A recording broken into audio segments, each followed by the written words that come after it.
അവിടെ നിൽക്കുമ്പോൾ ആ ഒരവസ്ഥയിൽ നമ്മുടെ മനസ്സിലേക്ക് ഓടിയെത്തുന്ന ചില ചിന്തകൾ, അയാൾ ഈ പറയുന്നത് പോലെയൊന്നും സംഭവിക്കാൻ പോകുന്നില്ല, നമുക്ക് ഒന്ന് എങ്ങനെയെങ്കിലും കടത്തിവിട്ടാൽ മതിയായിരുന്നു എന്ന് നമ്മുടെ മനസ്സിൽ തോന്നുമെങ്കിൽ തന്നെ അവിടെ കൂടെ കൂടെ സംഭവിക്കുന്ന അപകട കാര്യങ്ങൾ വാർത്തകളിൽ വരുന്നതിലും ഉപരി അവരുടെ അറിവിൽ കൂടുതലാണ്.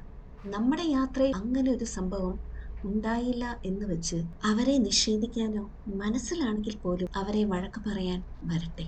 നമ്മുടെ യാത്രക്കിടയിൽ അങ്ങനെ ഒരു ദുർഘടന സംഭവിച്ചാൽ അത് തീർത്തും മണ്ടത്തരമാണ്. എന്തിനെടുക്കണം ആ റിസ്ക്? പിന്നെ ജീവിതകാലം മുഴുവൻ നമുക്ക് കുറ്റബോധം തോന്നാൻ ഇടവരുത്തുന്ന സാഹചര്യങ്ങൾ നമ്മൾ തന്നെ വഴിയൊരുക്കണമോ? കാര്യം എത്രയൊക്കെ പറഞ്ഞാലും മറ്റേ കൂട്ടര് കുറച്ചും കൂടി കൂടുതലായി പണം വാങ്ങി നമ്മളെ അവിടുന്ന് കടത്തിവിട്ടു. പക്ഷേ ഇത്രയുമൊക്കെ സമാധാനത്തോടെ നമ്മൾ കാര്യങ്ങൾ മനസ്സിലാക്കി പറഞ്ഞു തന്ന ആ ഓഫീസറോട് അറിയാതെ തന്നെ ഉള്ളില് ഒരു ബഹുമാനം തോന്നിപ്പോയി. അവർ സത്യസന്ധമായും ദൃഢതയോടുകൂടിയും ചെയ്യുന്ന ആ ജോലി ഓർക്കുമ്പോൾ ആ ഓഫീസറോടും to the entire Malakkappara forest ഡിപ്പാർട്ട്മെന്റിനോട് പറയട്ടെ ഒരു സല്യൂട്ട്.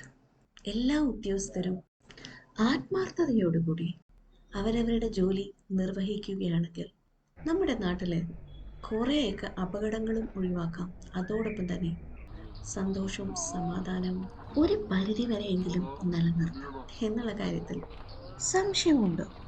ചെക്ക് പോസ്റ്റിന്റെ ആ എൻട്രി ടൈം നോക്കിയിട്ടുണ്ടായിരുന്നു. പക്ഷേ ഈ 2 ഗേറ്റും ക്രോസ് ചെയ്യാനുള്ള ടൈം കാൽക്കുലേറ്റ് ചെയ്യണം എന്നുള്ള കാര്യമാണ് നമ്മൾ വിട്ടുപോയത്. ഇതുവഴി ഫസ്റ്റ് ടൈം ആണല്ലോ.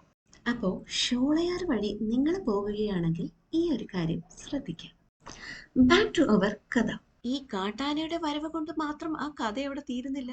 വന്യമൃഗങ്ങളും അവിടെ വരാറുണ്ട്. കൂടുതലും അവർ പിടിച്ചുകൊണ്ട് പോകുന്നതാണെങ്കിലോ തീരെ കുഞ്ഞു പിള്ളേരാണ്. ഇതൊക്കെ ഈ ആണുങ്ങൾ നമ്മൾ തിരിച്ചു വന്ന് പറയാൻ നേരം അയ്യോ നമുക്ക് പേടി തോന്നിപ്പോയി.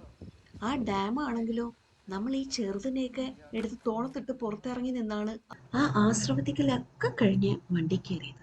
ഇനി റൂമിലേക്ക് നമ്മൾ പോകണമെങ്കിൽ പോലും പുറത്ത് എങ്ങനെ ഇറങ്ങും, എങ്ങനെ റൂമിനെ കുറിച്ച് അന്വേഷിക്കും? അതിനാണെങ്കിലും ഒന്ന് പുറത്തേക്ക് ഇറങ്ങണമല്ലോ. ആ ചെക്ക് പോസ്റ്റിന്റെ ഗേറ്റിന്റെ അവിടെ തന്നെ ഹോം സ്റ്റേയുടെ നമ്പർ വലുതാക്കി എഴുതിയിട്ടിട്ടുണ്ട്. പക്ഷേ ഈ സിഗ്നൽ എന്ന് പറയുന്ന സാധനം ആരുടെയും ഫോണിലില്ല. അതുകൊണ്ട് എങ്ങോട്ടും നമുക്ക് വിളിക്കാൻ പറ്റില്ല. ഇനിയിപ്പോ ഷോളയാറിൽ തന്നെ അന്തിയുറങ്ങാൻ ഒരു സ്ഥലമാണ് അത്യാവശ്യം.